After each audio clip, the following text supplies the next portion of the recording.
American patriot Thomas Paine wrote these words: "These are the times that try men's souls. The summer soldier and the sunshine patriot will, in this crisis, shrink from the service of their country. But he that stands it now deserves the love and thanks of man and woman." Today we are gathered to do just that, to offer our love and thanks to the unbroken line of men and women who answered the call of service to their country. On behalf of the students and staff of Logansport High School, I would like to welcome all of you to a day of celebration and remembrance as we commemorate the 103rd anniversary of Armistice Day. At this time, it is my pleasure to introduce Mr. Matt Jones, principal of Logansport High School, who will give the opening remarks for today's program.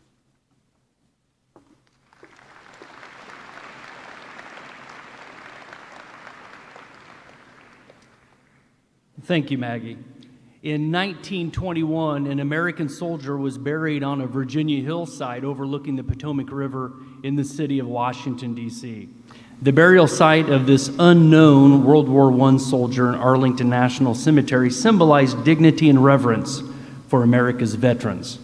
Similar ceremonies occurred earlier in England and France, where an unknown soldier was buried in each nation's highest place of honor. These memorial gestures all took place on November 11th, giving universal recognition to the celebrated ending of World War I hostilities at 11 a.m. November 11th, 1918, the 11th hour of the 11th day of the 11th month. The day became known as Armistice Day. Armistice Day officially received its name in the United States in 1926 through congressional resolution. It became a national holiday 12 years later by similar congressional action. If the idealistic hope had been realized that World War I was the war to end all wars, November 11th might still be called Armistice Day. However, shortly after the holiday was proclaimed, World War II broke out in Europe and shattered that dream. Of the 16 million Americans who served in the armed forces during World War II, more than 400,000 died. In 1954, President Dwight David Eisenhower signed a bill proclaiming November 11th as Veterans Day and called upon Americans everywhere to rededicate themselves to the cause of peace. In 1968, Congress moved Veterans Day to the fourth Monday in October. However, it became apparent that the November 11th date was a matter of history and great patriotic significance to a great many Americans. As a result, Congress in 1978 formally returned the honoring of Veterans Day to its traditional date. We gather today to honor those men and women who have served and currently serve their country, to honor them for patriotism, love of country, and a willingness to sacrifice for the common good. To service in uniform, veterans have invested of themselves in the security, safety, and well-being of our nation. Let us then, as a grateful nation, holding the highest regard, offer tribute in this ceremony today. Now, Ms. Lily Walthery will lead us in the Pledge of Allegiance.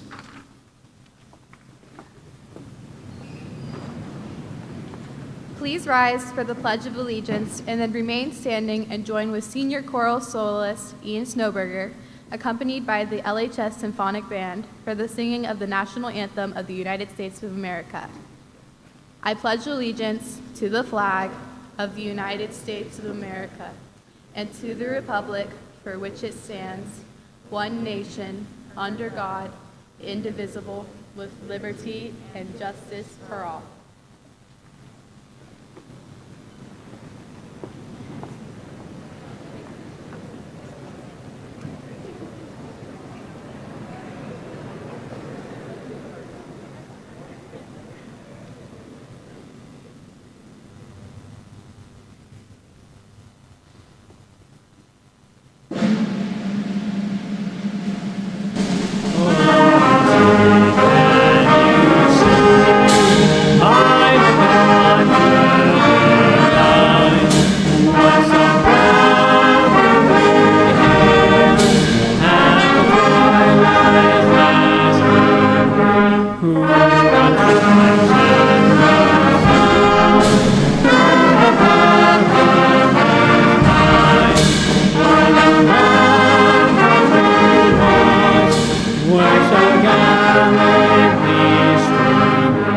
And the rocket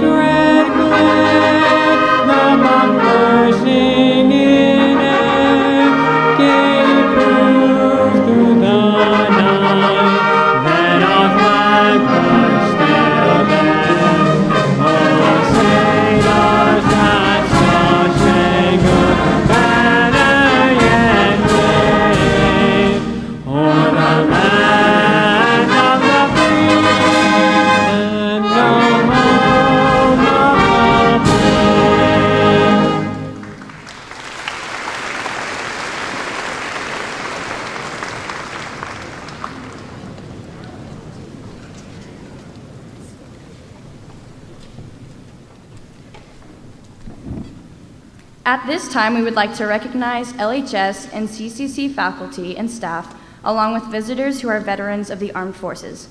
Would the veterans please stand as their names are read? Lance Corporal Josh Honeycutt, U.S. Marine Corps. He served during Operation Iraqi Freedom for 8 years as a mortarman.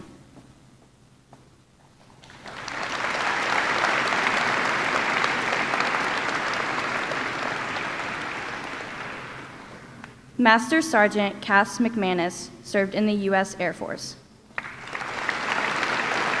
During America's War on Terrorism for 20 years as an information manager. Sergeant Tim Riley served in the U.S. Army during the Vietnam War for 4 years as mechanized infantry.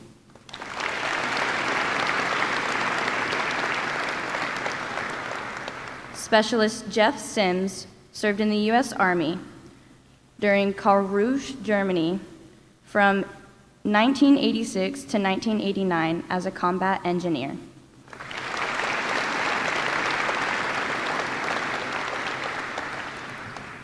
Lance Corporal Richard Stroll served in the U.S. Marine Corps during Desert Shield for 2 years as a dragon gunner.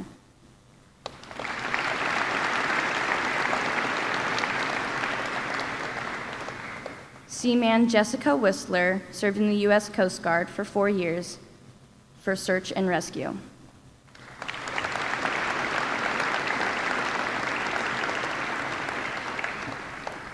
I'd now like to recognize all of our guest veterans that came today. Specialist Ezraiah Bricknell served in the U.S. Army during Iraq and Afghanistan for 6 years as a military police K-9 holder.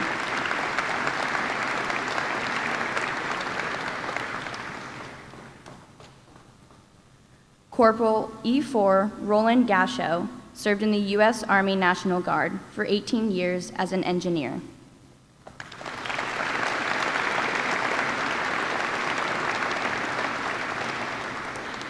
Lieutenant Colonel Herschel Hamilton served in the U.S. Air Force during Vietnam and Bosnia for 25 years as a laboratory director.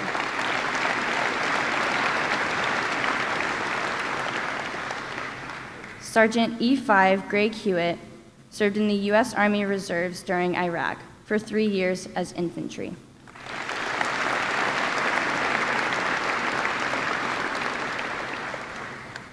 Third Class Petty Officer William James served in the U.S. Navy during Grenada for 6 years as Seabees Construction Battalion Heavy Equipment Operator.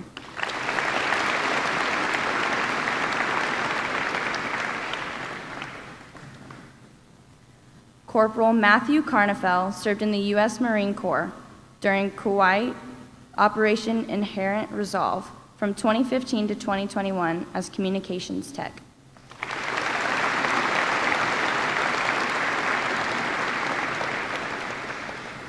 Hospitalman Daniel Lehman served in the U.S. Navy from 1955 to 1957 as a naval hospital technician.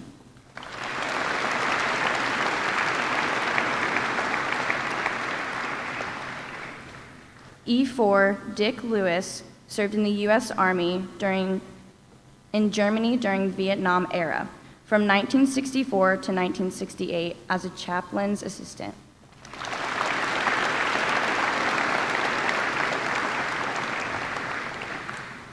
Sergeant Don Lombardi served in the U.S. Army during Vietnam for 2 years as a truck master operations sergeant.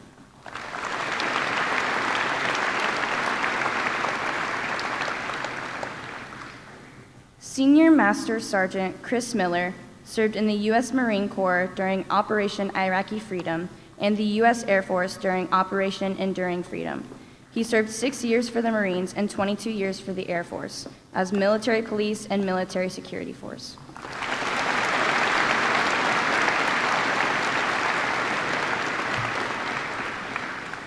Lieutenant Jerry Miller served in the U.S. Navy during Vietnam for 3 years. He served on an LST in charge of deck and gunnery.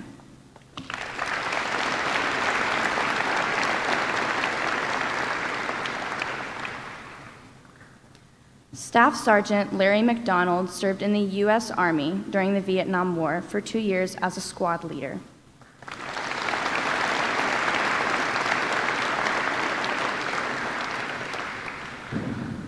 Sergeant E5 Bill Moeller served in the U.S. Army National Guard during the Gulf War era for 23 years, supply, maintenance, and mortars.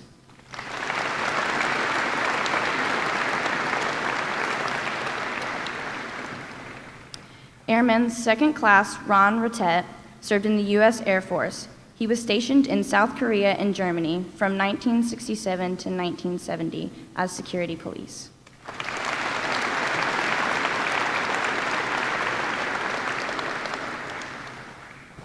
Staff Sergeant Daryl Schleep served in the U.S. Air Force. He was stationed in Germany during the Desert Storm era for 20 years as a security police officer.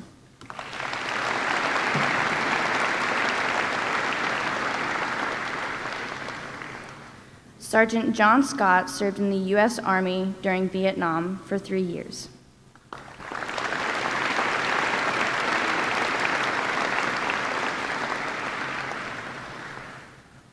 Captain Linda Sharp served in the U.S. Army during the Korea era for 28 years as Army medic.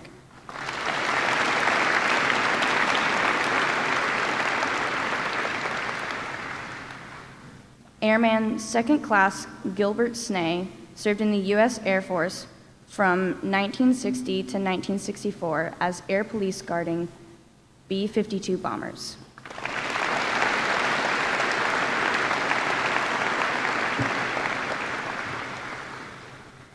Captain Dave Steinhilber served in the U.S. Air Force during the Vietnam War from 1968 to 1971 as a communications officer.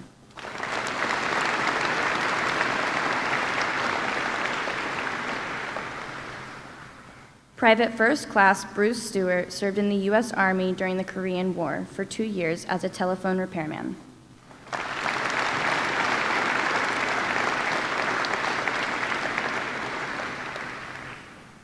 Specialist E5 Bill Taylor served in the U.S. Army. He was stationed in Germany for 3 years as a Hawk missile fire control repairman.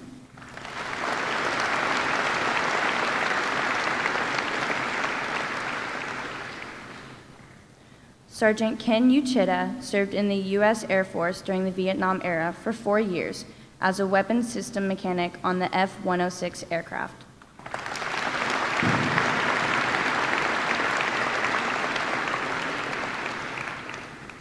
Private First Class Tim Wilson served in the U.S. Army during Vietnam for 2 years as a combat medic.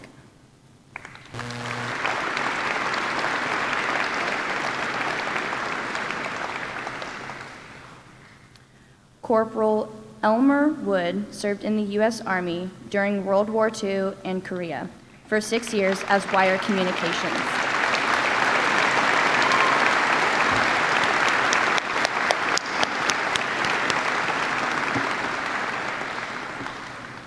Corporal E4 Jim Zimmerman served in the U.S. Army during the Vietnam era for 6 years as supply.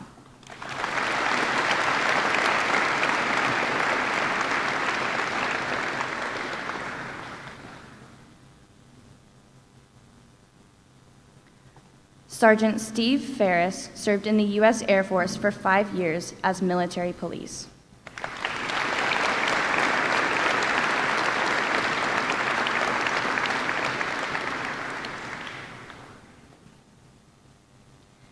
Tech Sergeant Wes Carden served in the U.S. Air Force for 14 years as a mechanic.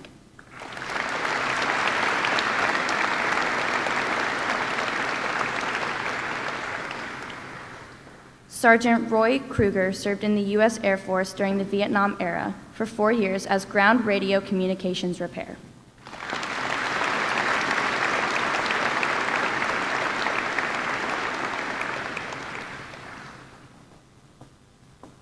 Sergeant Roger Bender served in the U.S. Air Force during Vietnam for 2.5 years as a bodyguard for ranking military dignitaries and driver.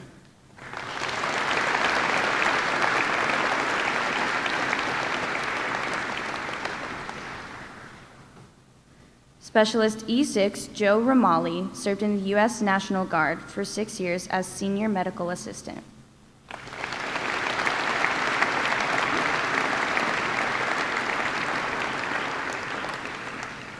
Specialist E4 John Marciniak served in the U.S. Army during Vietnam for 2 years as armored personnel carrier.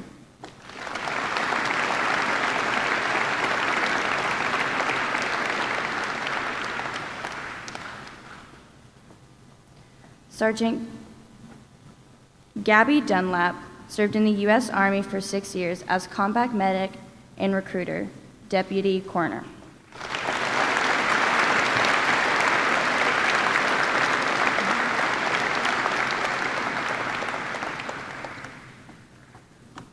We would like to thank one posthumous to Corporal Humberto Sanchez. He served in the U.S. Marine Corps during Jordan and Afghanistan for 4 years. Corporal Sanchez served as an embassy guard in Jordan before being transferred to the airport at Kabul, Afghanistan, where he was killed in active duty while serving as an air rifleman earlier this year. Accepting the thank you for Corporal Sanchez is his brother, Ariel Laurent, who is a member of the LHS band.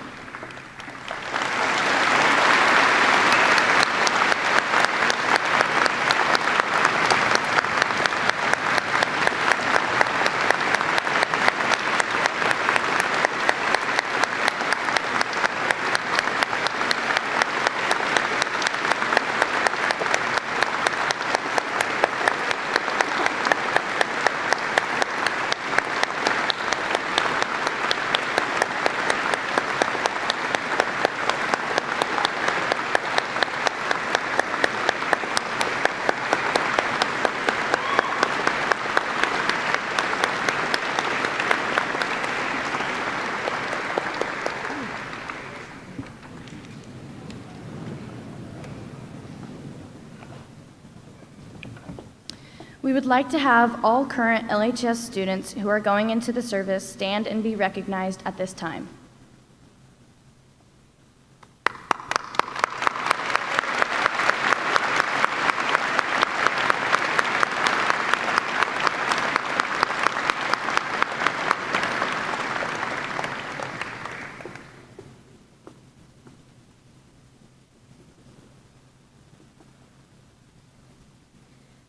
The LHS Symphonic Band will play Armed Forces on Parade, saluting the various branches of the United States Armed Forces. We invite each group to stand by service branch when they hear their service branch song being played.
And now, the combined choirs of Logansport High School will sing America the Beautiful, arranged by Richard A. Nichols.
It is my pleasure to introduce today's speaker, Indiana State Police Senior Trooper Chris Miller. After graduating from Maconaquah High School, he joined the Marine Corps in 1987 and served for 6 years as a military policeman. Later, he served in the Air Force for 22 years as a member of the security forces, rising to the rank of Senior Master Sergeant. Chris Miller served during Operation Iraqi Freedom and Operation Enduring Freedom. We are honored to have him speak to us on this special occasion.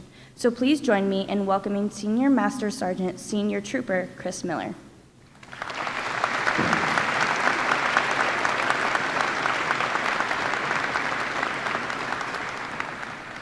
Thank you. Good afternoon. As you heard, I've had a 28-year military career, which I'm going to condense down in just a few minutes. 34 years ago, I sat in a classroom just like you all, wondering, what am I going to do with myself after I graduate? Did I want to go on to school? I didn't have the money. A Marine Corps recruiter came to my school, told me, Uncle Sam can pay for your schooling. Okay. So I joined the Marine Corps in 1987. I spent 6 years on active duty.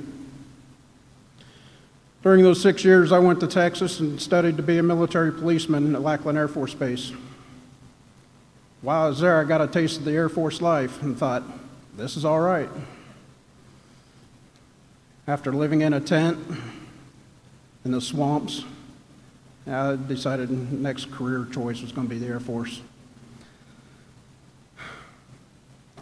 So after graduating boot camp and going on to school, I thought I never again wanted to go back to MCRD, San Diego, California. Where'd I end up at? My first duty station, right back in MCRD, San Diego. It was a different life that time, more comfortable. After a year there, I was deployed to Kaneohe Bay, Hawaii, Marine Corps Air Station. Spent 3.5 years there. After 6 years, I decided it was time to get out. I came back to Cass County, Indiana. I became a deputy with the Cass County Sheriff's Department. 6 years into it, I knew I needed a part-time job. To Italy, I had some pretty good times and got to see the world. September 11th, 2001 rolled around. I remember that morning watching the news, watching an airplane crash into the Twin Tower. I went down to my son's room, I woke him up, and I said, look at this. And just as he got up, the second one hit. I knew then it wasn't an accident. I packed my bags. I knew I was going to be deployed. I spent a couple tours here in the States backing the active duty folks as they went overseas. My wife, Jody, she stayed home, took care of the kids while I was away.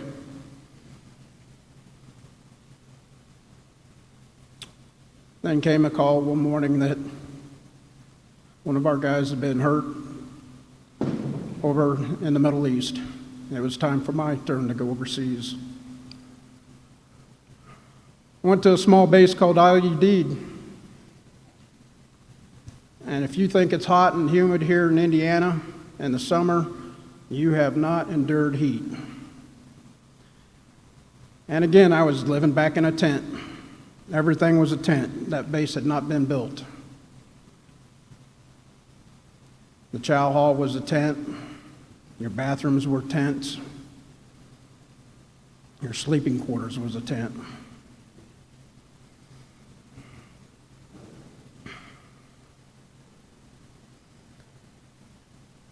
I spent approximately 3 months living like that, and then it was time to come back home. When I came back home, they rewarded us with a trip to Hawaii. Oh boy, I've been there once, spent 3.5 years there. Going back for a 2-week vacation this time.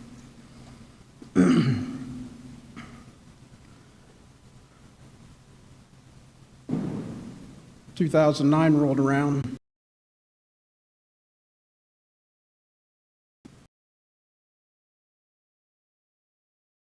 Endured shellings from the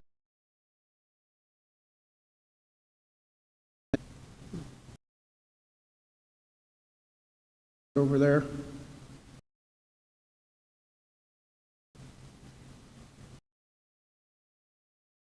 Yeah.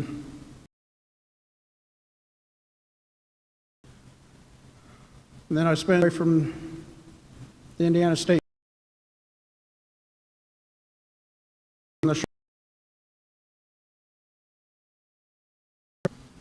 I've been with the state police for 15 years. I took an absent leave for 3 years and spent on active duty orders working down at DFAS. If many of you know, they're the ones going to cut your paycheck for you. After 3 years there, I moved on to Charleston Air Force Base in South Carolina, where I spent approximately 3 years as a senior master sergeant, being the superintendent for security forces there. I had over 410 men and women underneath my command. It wasn't my command, but I was the superintendent. Age started creeping up on me. As most of you can probably figure now that I'm about 53 years old. My back started hurting, legs started hurting. It was time to retire. So I retired. And now I'm standing here before you today to let you know that the military is an option. They do pay for your school. Some of you don't have any plans, don't have the money to go to school. They will pay for your education. As I stated, I got my degree there.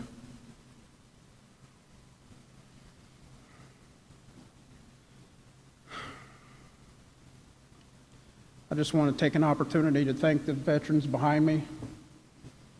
Because of them, people like me, we all live in a society where we are free, where you have the chance to go to school.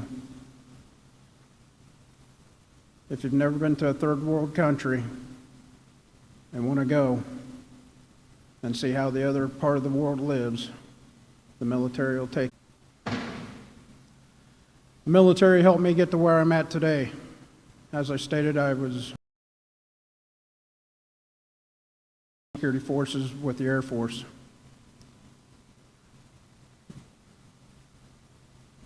It took me to where I am now with the state police. And the state police love their military veterans. As you can see, Azariah Bricknell in the back. But both him and I, there's several others over at our Peru post that are veterans. So.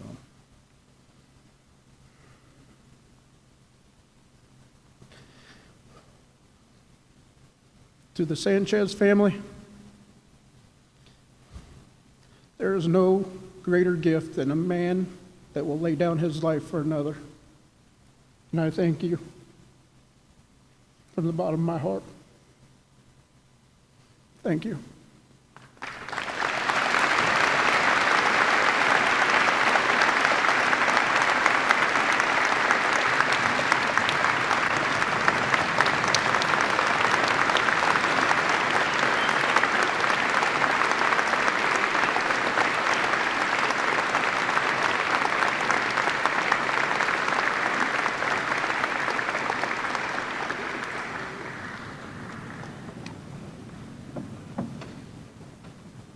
Senior Master Sergeant Chris Miller, on behalf of Logansport High School, we would like to present you with this plaque in appreciation of your service and devotion to our country.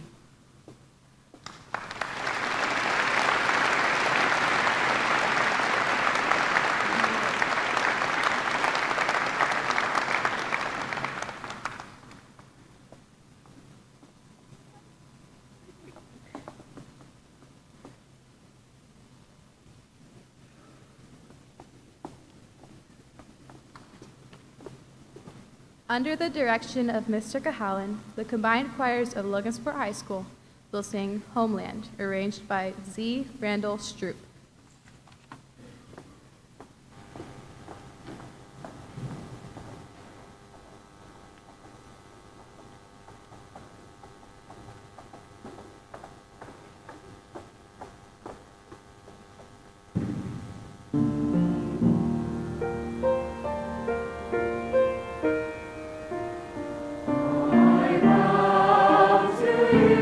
Country, all earthly things above. Entire and old and perfect, the service of my love.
James Frederick Hanley,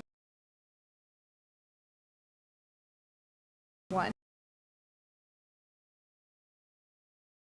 In New York City, longing for his Indiana home, Hanley composed Back Home Again in Indiana in 1917. While not our state song, Back Home Again in Indiana is the best-known song that plays tribute to Indiana. The chorus has been performed since 1946 at the Indianapolis 500 race. The lyrics are as follows. Back home again in Indiana, and it seems that I can see the gleaming candlelight still shining bright through the sycamores for me. The new moon hay sends all its fragrance from the fields I used to roam when I dream about the moonlight on the Wabash, when I long for my Indiana home. Please listen as the LHS band, under the direction of Mr. Ned Boyd, performs Back Home Again in Indiana.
Although Veterans Day is primarily a tribute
Thank you. Please be seated.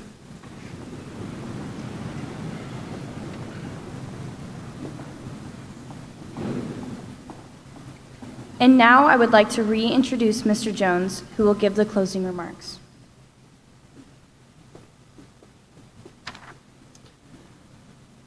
These values, integrity, patriotism, public service, and a dedication to freedom are not things you can put a price tag on. And we believe that it is our duty to share them with the next generations. And today, we have done so. We have been privileged to honor these heroes, mere words of gratitude to their devotion to the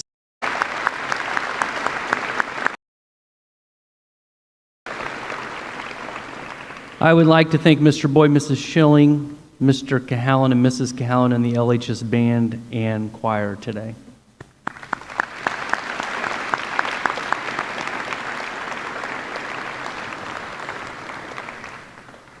Mrs. Reif, Mrs. Grostefan, thank you for organizing our program. Thank you. Finally, again, thank you to our retired and active members and families of the military in attendance today, along with our fellow Berries, and Senior Master Sergeant Chris Miller for your words of inspiration and service to our great nation.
Thank you, everyone, for coming. Now we can dismiss back to impact period. We'll start over with the students to my right on exiting up back to impact, and then we'll do the left after it clears. Thank you again.